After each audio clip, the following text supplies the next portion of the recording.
Hello everyone. आज की इस वीडियो में हम लोग पढ़ेंगे नमः स्वस्ति स्वाहा स्वधा अलम वष्ट योगाश्च। ये जो हमारा सूत्र है चतुर्थी विभक्ति से रिलेटेड सूत्र है, लेकिन जो ये सूत्र है पद विभक्ति का, कह लीजिए एक एग्जाम्पल भी है। तो चलिए इसको हम लोग जो है अच्छे से जानेंगे। वीडियो के अंत तक बने रहिएगा, क्योंकि हम जानेंगे सूत्रकार, उदाहरण और हमारा पहचानने की ट्रिक भी जानेंगे कि कैसे वाक्य में आया तो हम पहचानेंगे कि हाँ ये सूत्र लगा है। साथ ही साथ हमारा जो परीक्षा में प्रश्न है बनता है और बन सकता है, चर्चा होगी दोनों पे होगी कि क्या बन सकता है और क्या बनता आ रहा है, ठीक। और रिवीजन लास्ट में हम लोग करेंगे रिवीजन, ताकि हमारे दिमाग में अच्छे से चीजें बैठ जाए, ठीक है। तो चलिए स्टार्ट करते हैं। और हम लोगों की जो बुक है एनसीईआरटी बेस्ड व्याकरण विधि, इसके अंतर्गत पढ़ रहे हैं। क्रुद्ध ध्रुव वाला जो सूत्र बन रहा था वो तो हम लोग पढ़ ही चुके हैं। अब बाकी जो हमारा इसमें शब्द बचा है नमः, कौन कौन सा बचा है? नमः, स्वस्ति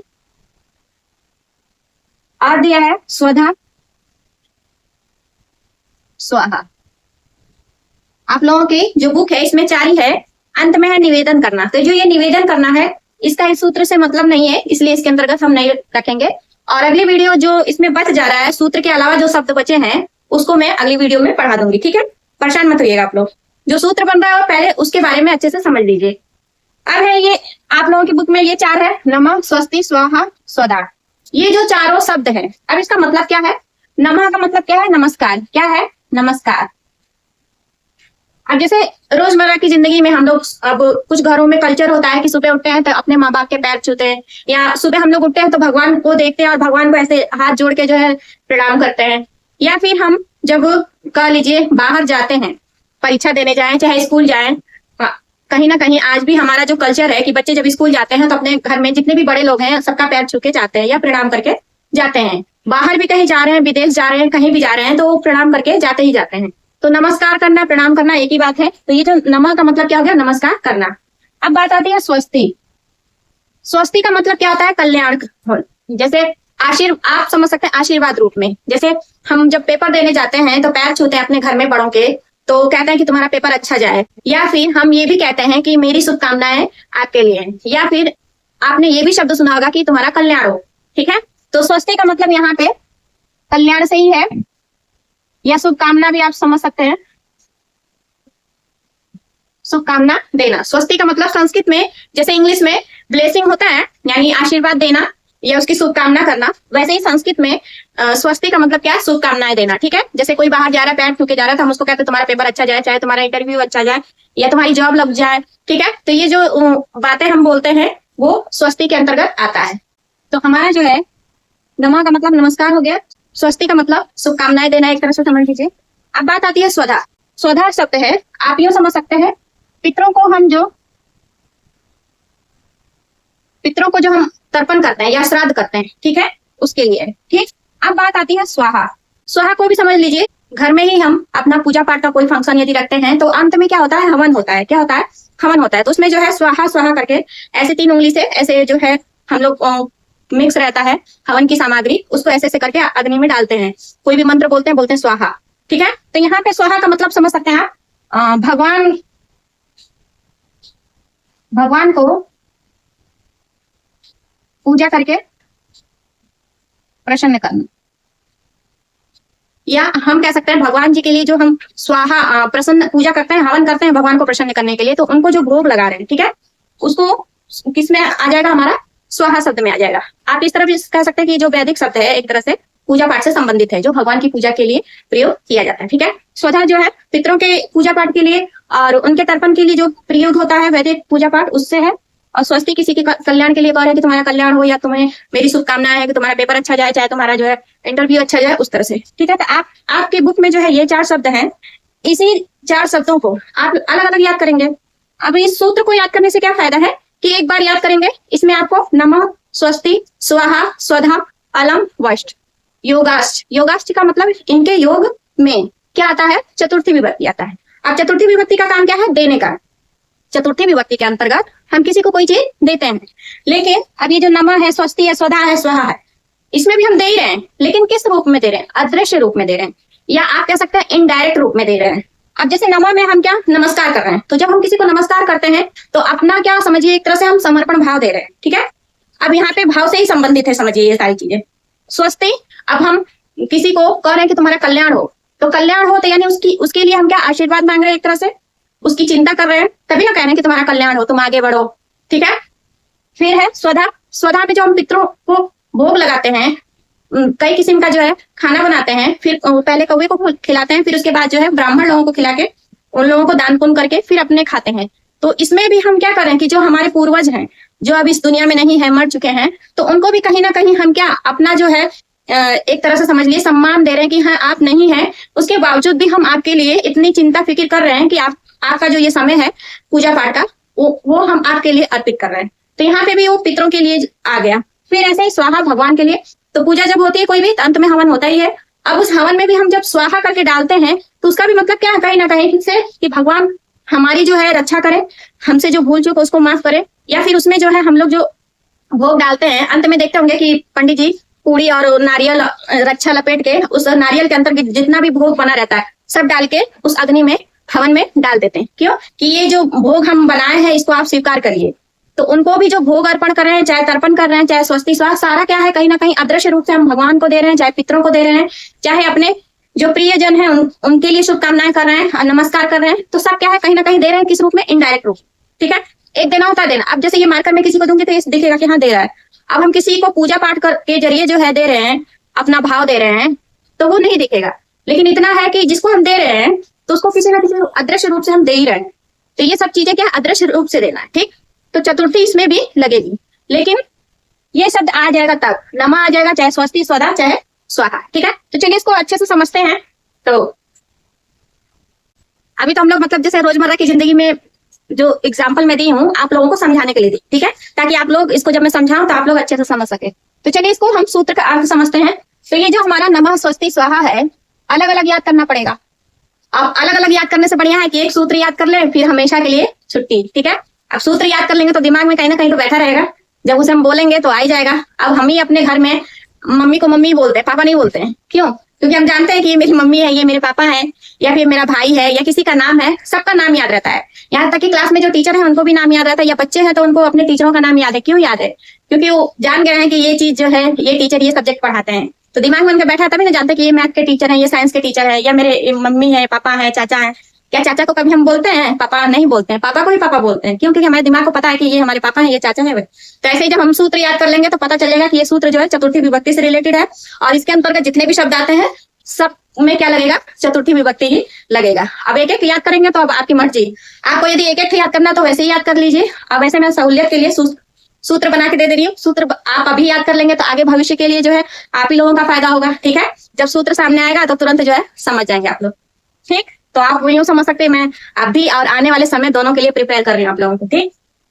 हमारा सूत्र क्या है? नमः स्वस्ति स्वाहा स्वधा अलम वष्ट योगाश।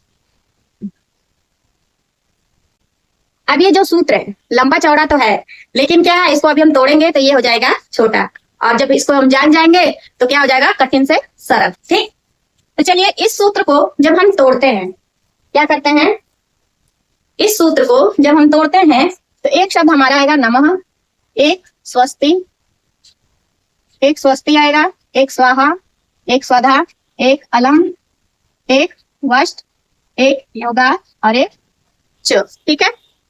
अब देखिए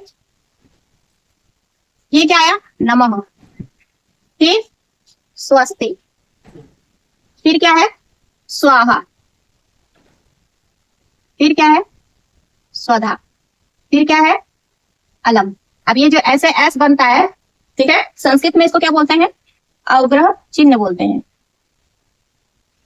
क्या बोलते हैं? अवग्रह चिन्ह। और इसका मतलब क्या होता है? अ। क्या होता है? अ। ठीक है। तो यहाँ पे जो ऐसे बना है तो ये अ है और ये ल है। ठीक है। क्या हो जाएगा हमारा शब्द? अलम। ठीक। फिर आगे आता है हमारा वष्ट, फिर क्या है? योगा। योगा का मतलब यहाँ समझ लीजिए योग में। ठीक है। फिर क्या है? च। फिर क्या है हमारा? च। ये जो पूरा सूत्र है, ये जो हमारा सूत्र है, इस सूत्र को जब हम तोड़ते हैं तो क्या क्या निकल के आता है? नमः स्वस्ति स्वाहा स्वधा अलम वष्ट योग और च। अब इसका मतलब क्या है? इसका मतलब है नमः का मतलब क्या है हमारा? नमस्कार, क्या है? नमस्कार करना। स्वस्ति का मतलब क्या है? स्वस्ति का मतलब शुभकामना देना या कल्याण हो, ठीक है। जो हम बोलते हैं कल्याण हो, एक तरह से आप शुभकामना भी बोल सकते हैं। फिर है स्वाहा। स्वाहा का मतलब क्या है? जैसे देवताओं की पूजा करने के लिए जो हम हवन करते हैं, तो उस हवन में जो हवन सामग्री होती है और फिर जो हम जितना सारा सामान बनाए रहते हैं खाने पीने का, पूरी, हलवा, चना, सारा फल, चनामृत, पंचामृत और चनामृत पंचामृत एक ही बात है, ठीक है। और जो हम क्या कहते हैं वो बनाते हैं पंजीरी, ठीक है। तो कहीं ना कहीं सारी चीजें हम लोग उस हवन सामग्री में डालते हैं। किस रूप में डालते हैं? भोग के रूप में डालते हैं। तो उसी को क्या बोलते हैं? स्वाहा। तो आप यहां समझ सकते हैं कि भगवान की,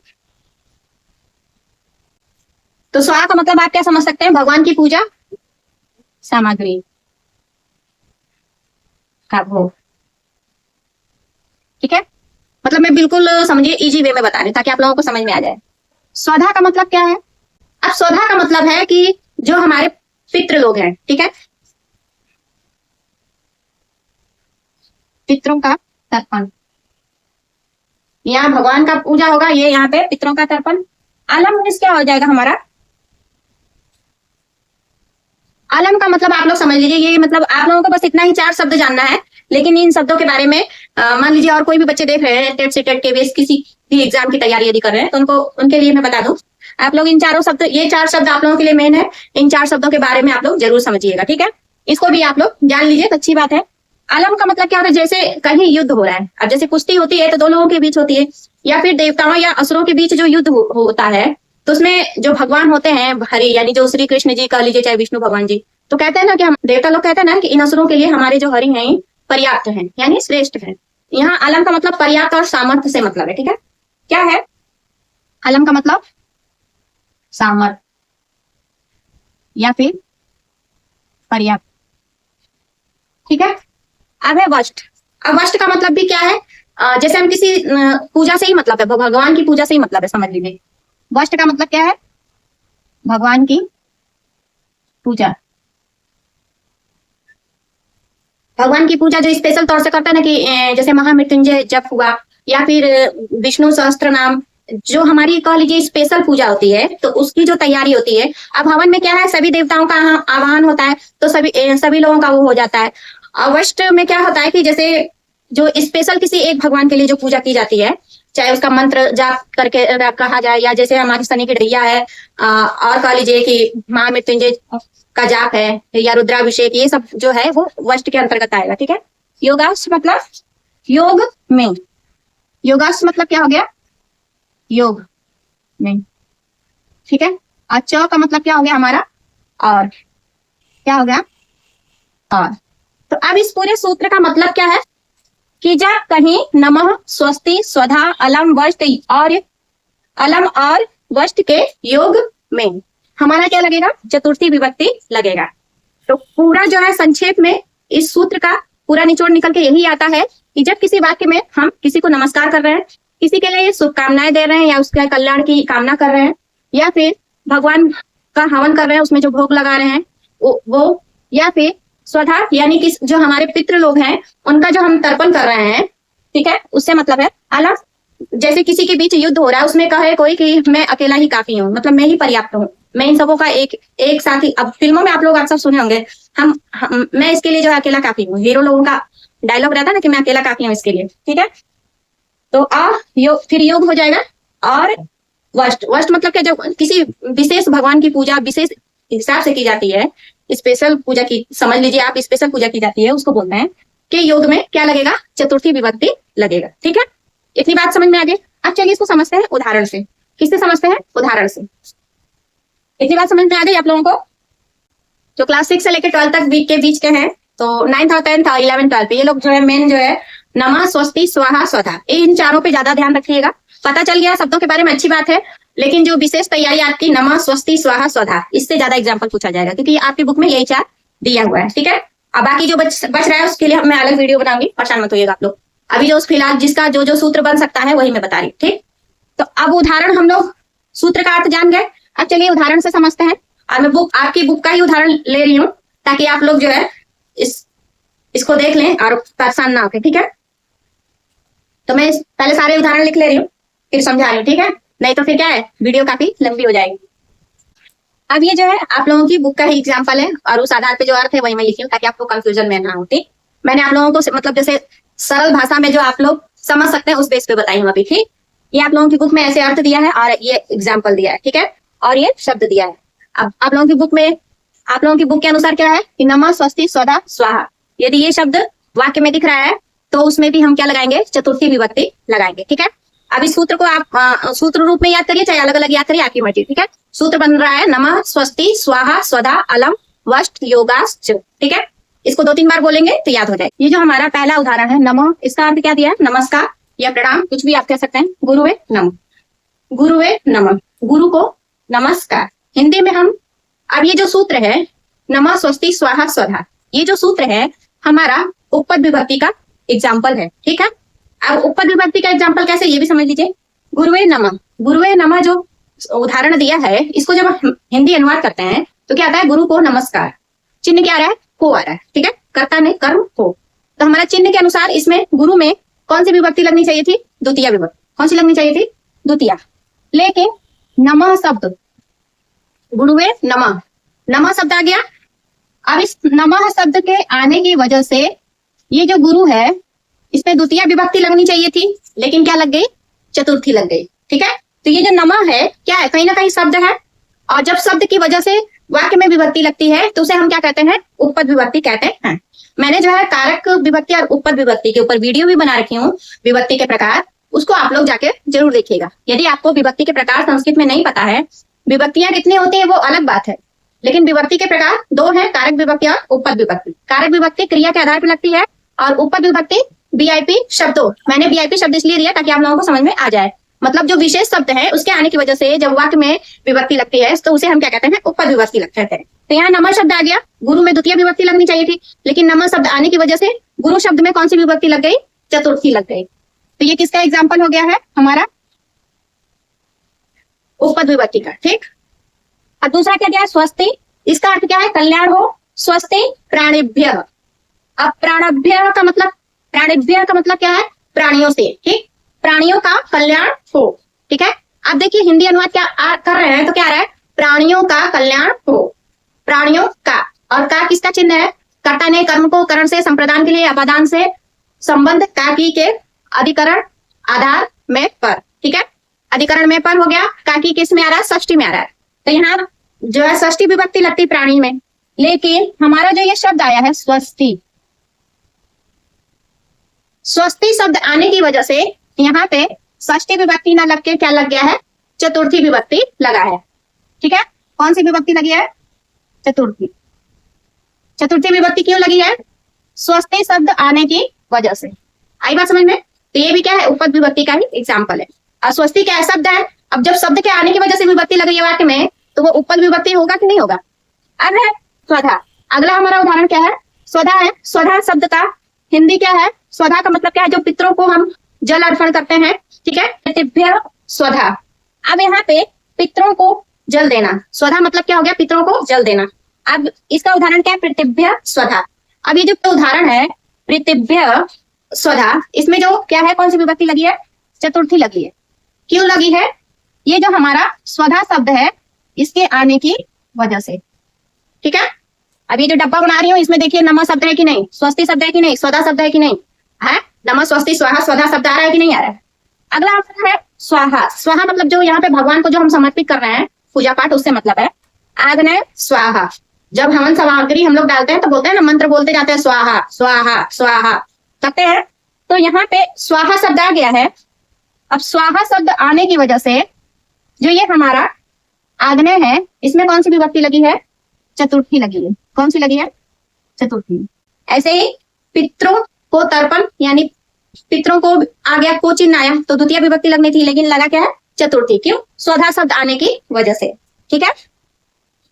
तो इतनी बात समझ में आ गई आपको, कौन सी विभक्ति लगी है, चतुर्थी। मेन जो है इतना ही समझना है आप लोगों को कि ये शब्द आ गया। अब वाक्य देखिए, गुरुवे नमः, नमः आ गया, चतुर्थी लग गई। स्वस्ति आ गया, चतुर्थी लग गई। स्वधा आ गया, चतुर्थी लग गई। स्वाहा आ गया, चतुर्थी लग गई, ठीक है। अब इसको हम पहचानेंगे कैसे, ये तो हम जान गए उदाहरण। पहचानने की ट्रिक भी इसी से समझ लेते हैं। जब किसी वाक्य में नमः, स्वाहा, स्वस्ति, स्वधा, अलम या वस्त, ये जो 6 शब्द हैं, कौन कौन से? नमः, स्वाहा, स्वस्ति, स्वधा, अलम, वस्त, ये शब्द दिखे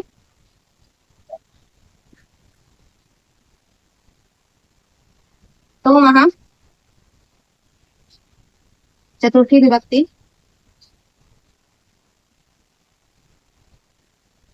लगाएंगे। ठीक है, और सूत्र पूछ देगा तो क्या हम बताएंगे? नमः, स्वस्ति, स्वाहा, स्वधा, अलम, वस्त, योगाश्च। ठीक है, तो पहचानने की ट्रिक समझ गए। अब देखिए एग्जाम्पल भी देख लीजिए। अब एग्जाम्पल दिया ना, गुरुवे नमः, नमः शब्द आया यानी इसमें चतुर्थी लगेगी।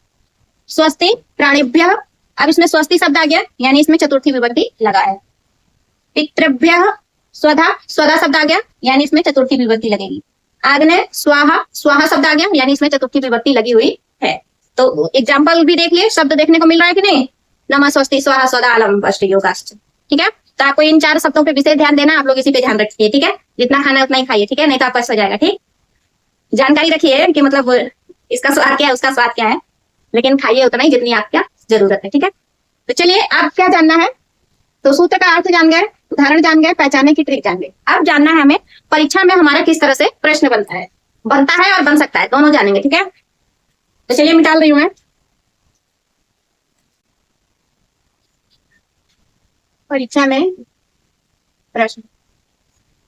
अब परीक्षा में हमारा प्रश्न किस तरह से बनता है ये भी जान लीजिए। पहला हमारा जो है रिक्त स्थान बेस पे बनेगा। रिक्त स्थान भरिए,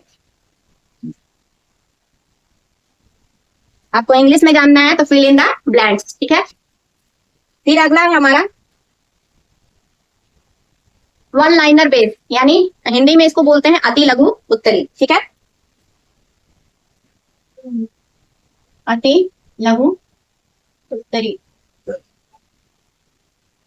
अति लघु उत्तरी प्रश्न किस तरह बनेगा? जैसे पूछ देगा कि गुरुवे नमः, ये जो वाक्य है इसमें चतुर्थी विभक्ति किस शब्द में लगी है, या फिर गुरुवे के नीचे अंडरलाइन करके पूछ देगा कि इसमें कौन सी विभक्ति लगी है, या गुरुवे नमः जो गुरुवे शब्द इसमें चतुर्थी लगा है किस सूत्र से लगा है। ठीक है, इतनी बातें आप लोग ध्यान रखिएगा।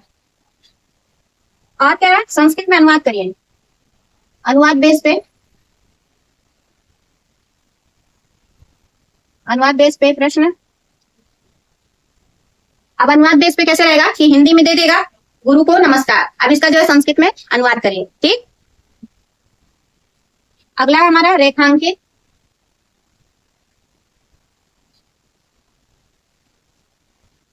रेखांकित प्रश्न कैसे? जो वाक्य है गुरुवे नमः बोला तो गुरुवे के नीचे अंडरलाइन जो करते हैं और फिर उसको पूछेंगे इंडिकेट करके कि गुरुवे शब्द में कौन सी विभक्ति लगी है, उसी को बोलते हैं रेखांकित बेस प्रश्न। ठीक है, या फिर सूत्र से संबंधित। ठीक है, अगला हमारा किस तरह से प्रश्न पूछ सकता है? सूत्र के आधार पे। सूत्र के आधार पे कैसे पूछ सकता है कि नमः, स्वस्ति, स्वाहा, बीच में डैश दे देगा, स्वधा, अलम, वस्त, ये भरना रहेगा योगाश्च, और आगे दे देगा इसमें क्या भरेंगे। ठीक है, समझ में आ गई बात? चलिए एक एक एग्जाम्पल बता दूं। पहला हमारा रिक्त स्थान भरिए। रिक्त स्थान भरिए में क्या हो जाएगा? ऐसे नमः शब्द दे देगा, यहाँ पे अंडरलाइन कर देगा। ठीक है, पूछ देगा क्या आएगा। अब यहाँ पे गणेश लिख सकता है, ब्रैकेट में ऐसे दे देगा। तो मान लीजिए हमको नमः शब्द दिख गया तो यानी गणेश शब्द में हम चतुर्थी लगा देंगे, तो और क्या भर देंगे? गणेशाय नमः। पूजा पाठ में हम लोग सुनते हैं ना, गणेशाय नमः, शिवाय नमः। ठीक, अब है हमारा अति लघु उत्तरी। अति लघु उत्तरी कैसे पूछेगा कि गुरुवे नमः, इस वाक्य में कौन सी विभक्ति है, विभक्ति है या लगी है। ठीक है, इस तरह से प्रश्न पूछेगा। अगला है हमारा अनुवाद बेस पे। अनुवाद बेस पे क्या पूछ सकता है? अनुवाद बेस पे पूछ सकता है गुरु को नमस्कार। क्या बोल देगा गुरु को नमस्कार, इसका हिंदी, इसका गुरु को नमस्कार, और क्या देगा कि इसको संस्कृत में अनुवाद कीजिए। ठीक है, तो जब आपको पता रहेगा कि नमस्कार नमा आ गया तो यानी गुरु को इसमें क्या लगाएंगे, हिंदी के अनुसार कितने लोग क्या है द्वितीय मार देंगे कि गुरु को है तो द्वितीय मारते हैं, लेकिन नहीं, नमस्कार भी शब्द है। अब नमस्कार आ गया यानी नमा आ गया, तो अब इसका हम क्या लगाएंगे, गुरु का चतुर्थी विभक्ति लगा के गुरुवे लिखेंगे। ठीक है, फिर है रेखांकित बेस पे। रेखांकित बेस पे कैसे पूछेगा, जैसे यहाँ पे है, ठीक है, जैसे पूछ देगा शिवाय नमो, ऐसे अंडरलाइन किया, ठीक। अब पूछ देगा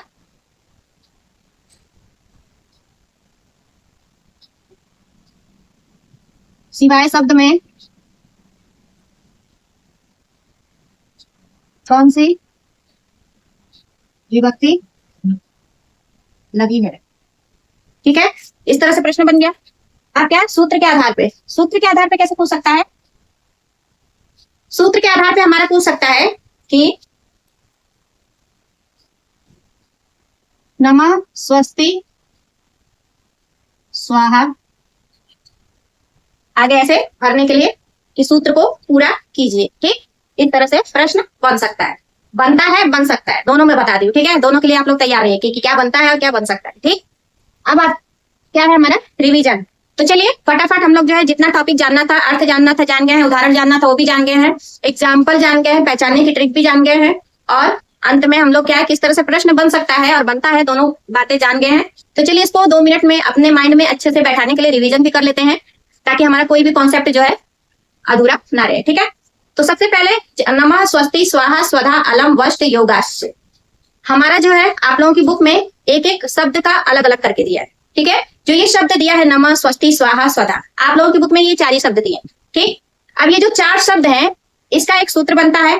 अब आप चाहे अलग अलग याद करिए चाहे सूत्र याद करिए। सूत्र याद करने का बेनिफिट ये है कि आप आज याद करते हैं तो आगे भी काम आएगा। ठीक, अब माइंड में जब एक बार सूत्र घुस गया है तो उसे जब भी हम देखेंगे तो तुरंत जो है रिकॉल हो जाएगा, यानी याद हो जाएगा कि हाँ ये चीज इससे संबंधित है, यहाँ पे इस चीज को हम पढ़े हैं। ठीक, अब अक्षर में जब एक एक शब्द करेंगे तो उसमें क्या है भूलने का ज्यादा चांस रहता है। वैसे आप लोगों की मर्जी, आपको यदि समझ में आ जा रहा है तो याद कर लीजिए, आप ही का फायदा होगा। नहीं समझ में आ रहा है तो परेशान मत होइएगा, जो शब्द है शब्द यदि याद हो जा रहा है तो शब्द को ही याद कर लीजिए। ठीक, बस चीजों को समझ लीजिए। जो आपको आसान लगता है वो आप करिएगा, ये नहीं कि मैं बता रही हूँ तो नहीं, आपका माइंड किस चीज को जो है एक्सेप्ट कर रहा है। वैसे माइंड क्या है, बस इजी चीज को जो है करना चाह रहा है, लेकिन हमें क्या है कंफर्ट जोन से बाहर निकलना है। यदि लाइफ में कुछ करना है तो कंफर्ट जोन को क्रॉस करके ही हम आगे बढ़ सकते हैं। अब ये सोचे कि बैठे बैठे हमारे मुंह में खाना चला जाएगा तो नहीं पॉसिबल है, हाथ उठाना पड़ेगा। ठीक है, तो कंफर्ट जोन में यदि आप हैं, कंफर्ट जोन के बारे में आप यदि रहना चाह रहे हैं तो उसे बाहर निकलिए, सक्सेस होना है लाइफ में तो। ठीक है, तो चीजों को समझते हैं। तो आप लोगों के 4 शब्द दिया है, उसी का एक सूत्र बनता है नमः स्वस्ति स्वाहा स्वधा अलम वष्ट योगाश्च।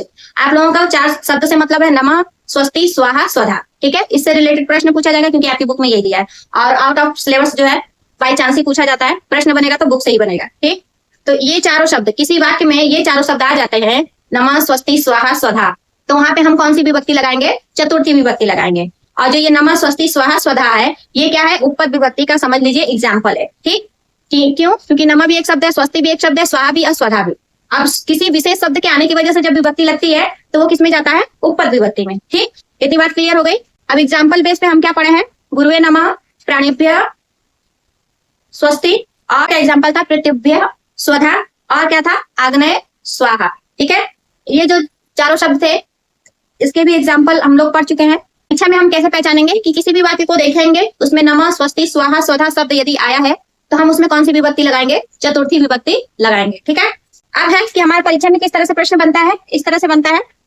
कैसे, रिक्त स्थान बेस पे, अति लघु उत्तरी बेस पे, और अनुवाद बेस पे, रेखांकित बेस पे, सूत्र के आधार पे। सूत्र के आधार पे कैसे बनेगा, सूत्र आधा दे देगा, आधा जो है भरने के लिए बोलेगा। ठीक है, और ये भी पूछ सकता है कि ये जो सूत्र है किस विभक्ति से संबंधित है। ठीक, आप पूरी तरह प्रिपेयर रहिए। मैंने अपनी तरफ से पूरा प्रयास किया कि आप लोगों को A to Z जो है सब कुछ जो हम लोग रोजमर्रा की जिंदगी में जो लैंग्वेज यूज करते हैं उस बेस पे बताई हूँ, और मैं उम्मीद भी करती हूँ कि आप लोगों को समझ में आ गया होगा ये टॉपिक। तो ये पूरा जो है निचोड़ सूत्र का निकल के यही आता है कि जब किसी वाक्य में नमः स्वस्ति स्वाहा स्वधा अलम वष्ट ये शब्द आ जा रहे हैं तो वहां पे हम चतुर्थी विभक्ति लगाते हैं इन शब्दों के आने की वजह से। ठीक, इतनी बात क्लियर हो गई। और वीडियो आप लोगों को कैसी लग रही है कमेंट करके जरूर बताइएगा, और चैनल पे आप पहली बार आए हैं तो चैनल को सब्सक्राइब कर लीजिए, बेल आइकन को दबा लीजिए, ताकि जो भी मैं वीडियो डालूं उसका नोटिफिकेशन आप तक जरूर जाए। ठीक है, और वीडियो अच्छी लगे तो लाइक करिएगा, अपने दोस्तों तक जो है शेयर जरूर करिएगा, ताकि वो भी संस्कृत को इजी वे में सीख सके। तो चलिए मिलते हैं अगली वीडियो में। जो बाकी छूट गया है, आप लोगों की बुक में दा छूटा है, निवेदिती छूटा है, बता देती हूँ क्या क्या छूटा है। आप लोगों की बुक में दिया है दा धातु के योग में जिसे दिया जा रहा है, उसमें चतुर्थी विभक्ति लगती है। एक ये छूटा है, और छूटा है स्प्रह, चाहना, मतलब किसी चीज को जब हम चाहते हैं वो है, और निवेदिती, ये तीनों छूटा है। इन तीनों को मैं जो है एक सूत्र में, सूत्र बन रहा होगा तो सूत्र भी बता दूंगी, नहीं बन रहा है तो उसको जो है इसी भाषा में, जिस भाषा में आपकी बुक में लिखा है उसी भाषा में बता दूंगी। ठीक है, तो परेशान मत होइएगा, चीजों को इजी वे में सीखने के लिए मुझसे जरूर जुड़िए, और आप लोगों का सपोर्ट, आप लोगों का प्यार ऐसे ही बना रहे, इसके लिए सभी लोगों को जो है, जितने भी मेरे सब्सक्राइबर है सभी लोगों को दिल से धन्यवाद। तो चलिए मिलते हैं अगली वीडियो में, तब तक के लिए जय